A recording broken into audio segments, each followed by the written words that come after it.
सूरत और वैश्य को देवी का वरदान ध्यान। जो उदय काल के सूर्य मंडल की सी कांति धारण करने वाली है, जिनकी 4 भुजाएं 3 नेत्र तथा जो अपने हाथों में पास, अंकुश, वर एवं अभय की मुद्रा धारण की रहती है, उन शिवा देवी का मैं ध्यान करता हूँ। ऋषि जी कहते हैं, राजन, इस प्रकार मैंने तुमसे देवी के उत्तम महात्मा का वर्णन किया, जो इस जगत को धारण करती हैं। उन देवी का ऐसा ही प्रभाव है। वे ही विद्या ज्ञान उत्पन्न करती हैं। भगवान विष्णु की माया स्वरूपा भगवती के द्वारा ही तुम ये वैश्य तथा अन्यान विवेकी जन मोहित होते हैं, मोहित हुए तथा आगे भी मोहित होंगे। महाराज, तुम उन्हीं परमेश्वरी की शरण में जाओ। आराधना करने पर वे ही मनुष्यों को भोग, स्वर्ग तथा मोक्ष प्रदान करती हैं। तो मार्कंडेय जी कहते हैं, क्रौष्टुकी जी मेधा मुनि के ये वचन सुनकर राजा सूरत ने उत्तम व्रत का पालन करने वाले उन महाभाग महर्षि को प्रणाम किया। वे अत्यंत ममता और राज्य पारण से बहुत खिन्न हो चुके थे। महामुनि इसलिए विरक्त होकर वे राजा तथा वैश्य तत्काल तपस्या चले गए और वे जगदम्बा के दर्शन के लिए नदी के तट पर रहकर तपस्या करने लगे। वे वैश्य उत्तम देवी सुख का जप करते हुए तपस्या में प्रवृत्त हुए।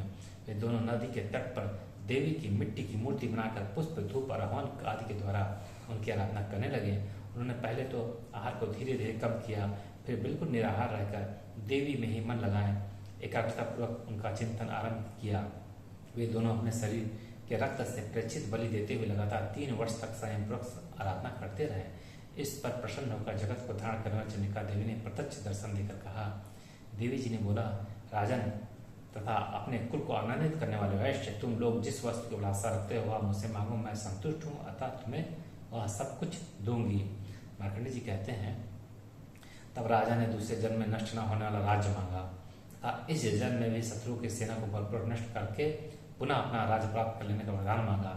वह सचित संसार की ओर से खिन्न एवं विरक्त हो चुका था और वे बड़े विद्वान थे, अतः उसमें उन्होंने तो ममता और अहंता रूप आसक्ति का नाश करने वाला ज्ञान मांगा। देवी जी बोली, राजन, तुम थोड़े ही दिनों में शत्रु को मार अपना राज्य प्राप्त कर लोगे। अब वहां तुम्हारा राज्य स्थिर रहेगा। फिर मृत्यु के पश्चात तुम भगवान विश्वान सूर्य के अंश से जन्म लेकर इस पृथ्वी पर सावड़िक मनु के नाम से विख्यात होगे। वैश्वर्य, तुमने भी जिस वर्ग को मुझसे प्राप्त करने की इच्छा की, मैं उसे देती हूँ। तुम्हें मोक्ष के लिए ज्ञान प्राप्त होगा।